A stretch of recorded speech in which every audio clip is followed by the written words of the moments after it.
Hello ವೀಕ್ಷಕರೇ, welcome back to our channel Kanasu ಕಿಚನ್ಸ್ಗೆ ಎಲ್ಲರಿಗೂ ಕೂಡ ಸ್ವಾಗತ. ನಾನಿವತ್ತು ನಿಮಗೆ ರೆಸ್ಟೋರೆಂಟ್ ಸ್ಟೈಲ್ಗಳಲ್ಲಿ ಮಾಡುವಂತಹ ಚಿಕನ್ ಕಡಾಯನ್ನು ಹೇಗೆ ಮಾಡೋದು ಅಂತ ತೋರಿಸ್ಕೊಡ್ತಾ ಇದ್ದೀನಿ. ತುಂಬಾ ಸಿಂಪಲ್ಲಾಗಿ ಈಸಿಯಾಗಿ ಮಾಡ್ಬೋದು, ಹೆಚ್ಚು ಟೈಮ್ ಬೇಕಾಗಿರೋದಿಲ್ಲ. ಬನ್ನಿ ಹಾಗಿದ್ರೆ ವಿಡಿಯೋನ ಸ್ಟಾರ್ಟ್ ಮಾಡೋಣ. ಚಿಕನ್ ಕಡಾಯಿ ಹೇಗೆ ಮಾಡೋದು ಅಂತ ನೋಡೋಣ ಬನ್ನಿ. ಫಸ್ಟ್ ನಾನೀಗ ಇಲ್ಲಿ ಬಾಯ್ಲರ್ ಚಿಕನನ್ನು ತೊಗೊಂಡಿದ್ದೀನಿ. ಅದಕ್ಕೆ ಒಂದು 2 ಸ್ಪೂನಷ್ಟು ಶುಂಠಿ ಬೆಳ್ಳುಳ್ಳಿ ಪೇಸ್ಟು, 1 ಸ್ಪೂನ್ ಧನಿಯಾ ಪೌಡರ್, ಅರ್ಧ ಸ್ಪೂನ್ ಅಚ್ಕಾರದ ಪುಡಿ, 1 ಸ್ಪೂನ್ ಗರಂ ಮಸಾಲ ಮತ್ತು 1 ಸ್ಪೂನ್ ಚಿಕನ್ ಮಸಾಲ ಹಾಕ್ಕೊಂಡಿದ್ದೀನಿ. ನಂತರ ಒಂದು 2 ಸ್ಪೂನಷ್ಟು ಹಾಲು, ಹಸಿ ಹಾಲನ್ನು ಹಾಕ್ಕೊಂಡಿದ್ದೀನಿ. ನಂತರ 1 ಸ್ಪೂನಷ್ಟು ಗಟ್ಟಿ ಮೊಸರನ್ನು ಹಾಕ್ಕೊಂಡಿದ್ದೀನಿ. ಒಂದು ದೊಡ್ಡ ಸ್ಪೂನಲ್ಲಿ 1 ಸ್ಪೂನಷ್ಟು ಗಟ್ಟಿ ಮೊಸರು, ಒಂದು 2 ಟೇಬಲ್ ಸ್ಪೂನಷ್ಟು ಆಯಿಲ್ನ ಹಾಕ್ಕೊಂಡು ಕ್ಲೀನಾಗಿ ಮಿಕ್ಸ್ ಮಾಡಿ ಮ್ಯಾರಿನೇಟ್ ಮಾಡಿ ಒಂದು ಕಡೆ ತೆಗೆದಿಟ್ಕೊಳ್ಳೋಣ.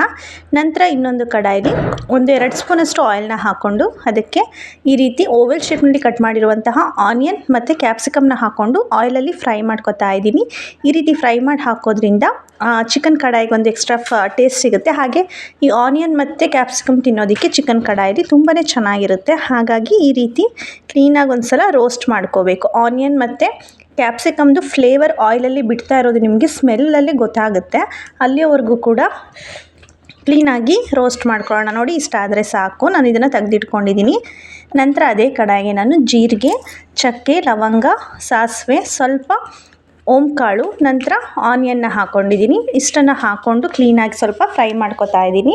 ನಂತರ ಇದಕ್ಕೆ ಒಂದು ಸ್ವಲ್ಪ ಧನಿಯಾ ಕಾಳುಗಳು, ಧನಿಯಾ ಬೀಜ 1 ಸ್ಪೂನಷ್ಟು ಅಥವಾ ಅರ್ಧ ಸ್ಪೂನಷ್ಟು ಹಾಕ್ಕೋಬೇಕಾಗುತ್ತೆ. ನಂತರ ಗೋಡಂಬಿ ಒಂದು 5ರಿಂದ 6 ಗೋಡಂಬಿ ಎಸ್ಳುಗಳನ್ನ ಹಾಕ್ಕೊಂಡಿದ್ದೀನಿ, ಥಿಕ್ನೆಸ್ಗೋಸ್ಕರ ಹಾಗೆ ಟೇಸ್ಟಿಗೋಸ್ಕರ.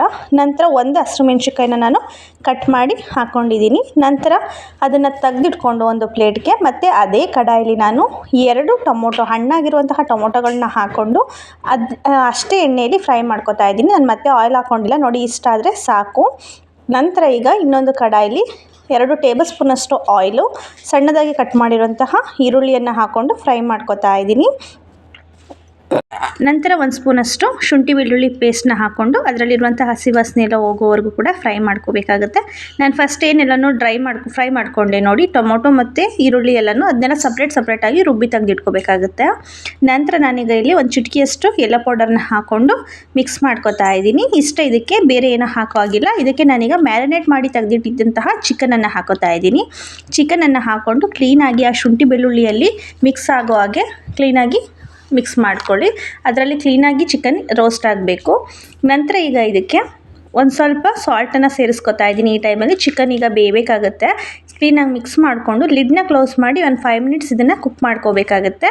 ಕುಕ್ ಮಾಡ್ಕೊಂಡಿದ್ದ ನಂತರ ಅದಕ್ಕೆ ಸ್ವಲ್ಪ ನಾನು ಪುದೀನ ಎಲೆಗಳನ್ನ ಬಿಡಿಸಿ ಹಾಕ್ಕೊಂಡಿದ್ದೀನಿ. ನೀವು ನೋಡಿರ್ಬೋದು ಚಿಕನ್ ಎಷ್ಟು ಚೆನ್ನಾಗಿ ಕ್ಲೀನಾಗಿ ಆಯಿಲೆಲ್ಲ ಬಿಡ್ತಾ ಬಂದಿದೆ. ಆಲ್ಮೋಸ್ಟ್ ಚಿಕನ್ದು ಬೇಯ್ತಾ ಬಂದಿದೆ. ಈ ಟೈಮಲ್ಲಿ ನಾನು ಫಸ್ಟ್ ಏನು ರುಬ್ಬಿಟ್ಕೊಂಡೆ ಅಲ್ವಾ, ಆನಿಯನ್ನು ಮತ್ತು ಗೋಡಂಬಿ ಪೇಸ್ಟ್ ಎಲ್ಲನೂ ಅದನ್ನು ಹಾಕೋತಾ ಇದ್ದೀನಿ. ಆ ಪೇಸ್ಟನ್ನ ಹಾಕೋತಾ ಇದ್ದೀನಿ. ಆ ಪೇಸ್ಟನ್ನು ಹಾಕ್ಕೊಂಡು ಕ್ಲೀನಾಗಿ ಒಂದು ಸಲ ಮಿಕ್ಸ್ ಮಾಡ್ಕೊಳ್ಳಿ. ಈ ರೀತಿ ನೀವು ಒಂದು ಸಲ ಟ್ರೈ ಮಾಡಿ ನೋಡಿ. ಖಂಡಿತವಾಗ್ಲೂ ನಿಮಗೆ ರೆಸ್ಟೋರೆಂಟ್ಗಳಲ್ಲಿ ಏನು ಚಿಕನ್ ಕಡಾಯಿ ಪರಾಟ ನಾನ್ ಜೊತೆ ಎಲ್ಲ ಕೊಡ್ತಾರೆ ನೋಡಿ, ಅದೇ ಫ್ಲೇವರ್, ಅದೇ ಟೇಸ್ಟ್ ಸಿಗುತ್ತೆ ಫ್ರೆಂಡ್ಸ್. ಈಗ ನೋಡ್ತಾ ಇರ್ಬೋದು ಯಾವ ರೀತಿ ಆಯಿಲೆಲ್ಲ ಬಿಟ್ಟಿದೆ. ನಾನು ನಂತರ ಟೊಮೊಟೊನ ಫ್ರೈ ಮಾಡಿದೆ ಅಲ್ವಾ, ಅದನ್ನು ಕೂಡ ರುಬ್ಬಿಟ್ಕೊಂಡಿದ್ದೀನಿ. ಅದನ್ನು ಕೂಡ ಈ ಟೈಮಲ್ಲಿ ಅದನ್ನು ಹಾಕಿ ಫಸ್ಟ್ ಮಿಶ್ರಣವನ್ನು ಹಾಕಿ ಒಂದು 2ರಿಂದ 3 ನಿಮಿಷ ಕುಕ್ ಮಾಡಿದ ನಂತರ ನೀವು ಈ ಟೊಮೊಟೊ ಮಿಶ್ರಣವನ್ನು ಕೂಡ ಹಾಕಬೇಕಾಗುತ್ತೆ. ಇದನ್ನೆಲ್ಲ ನಾವು ಆಲ್ರೆಡಿ ಆಯಿಲಲ್ಲಿ ಫ್ರೈ ಮಾಡಿರುವಂತಹ ಕಾರಣ ಯಾವುದೇ ಕಾರಣಕ್ಕೂ ಹಸಿ ಅಂತ ಸ್ಮೆಲ್ ಬರೋದಿಲ್ಲ.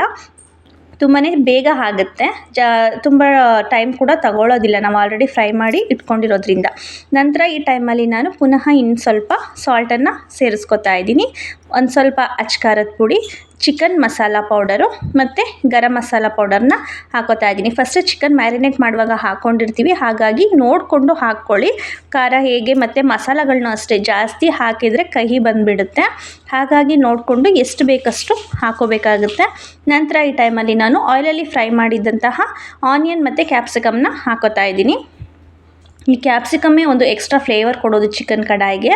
ನಂತರ ಕೊನೆಯದಾಗಿ ಕೊತ್ತಂಬರಿ ಸೊಪ್ಪನ್ನು ಕ್ಲೀನಾಗಿ ಮೇಲ್ಗಡೆ ಸ್ಪ್ರೆಡ್ ಮಾಡಿಕೊಂಡು ಒಂದು ಸಲ ಕ್ಲೀನಾಗಿ ಮಿಕ್ಸ್ ಮಾಡಿಕೊಂಡ್ರೆ ತುಂಬಾ ರುಚಿಕರವಾದಂತಹ ರೆಸ್ಟೋರೆಂಟ್ ಸ್ಟೈಲ್ಗಳಲ್ಲಿ ಸಿಗುವಂತಹ ಒಂದು ಚಿಕನ್ ಕಡಾಯಿ ರೆಸಿಪಿ ರೆಡಿ ಆಗುತ್ತೆ. ಕ್ಲೀನಾಗಿ ಇದನ್ನು ಒಂದು 2-3 ನಿಮಿಷ ಕುಕ್ ಮಾಡಿಕೊಂಡ್ರೆ ಸಾಕಾಗುತ್ತೆ. ನೋಡಿ ಥಿಕ್ನೆಸ್ ನಿಮಗೆ ಗೊತ್ತಾಗ್ತಾ ಇರ್ಬೋದು ಯಾವ ರೀತಿ ಇದೆ ಅಂತ.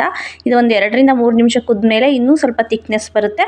ಆಗ ಪರ್ಫೆಕ್ಟಾಗಿ ನಮಗೆ ರೆಸ್ಟೋರೆಂಟ್ಗಳಲ್ಲಿ ಸಿಗುವಂತಹ ಚಿಕನ್ ಕಡಾಯಿ ರೆಡಿ ಆಗುತ್ತೆ. ನೋಡಿದ್ರಿ ಅಲ್ವಾ ಎಷ್ಟು ಸಿಂಪಲ್ಲಾಗಿ ಚಿಕನ್ ಕಡಾಯಿನ ಮಾಡ್ಕೋಬೋದು ಅಂತ. ನೀವು ಕೂಡ ಮನೆಯಲ್ಲಿ ಟ್ರೈ ಮಾಡಿ, ಎಲ್ರಿಗೂ ಕೂಡ ತುಂಬಾ ಇಷ್ಟ ಆಗುತ್ತೆ. ಯಾರಿಗೆಲ್ಲ ನಾನು ತೋರಿಸಿರುವಂತಹ ಈ ಒಂದು ರೆಸಿಪಿ ಇಷ್ಟ ಆಗಿದೆಯೋ ಪ್ಲೀಸ್ ಲೈಕ್ ಮಾಡಿ, ಶೇರ್ ಮಾಡಿ.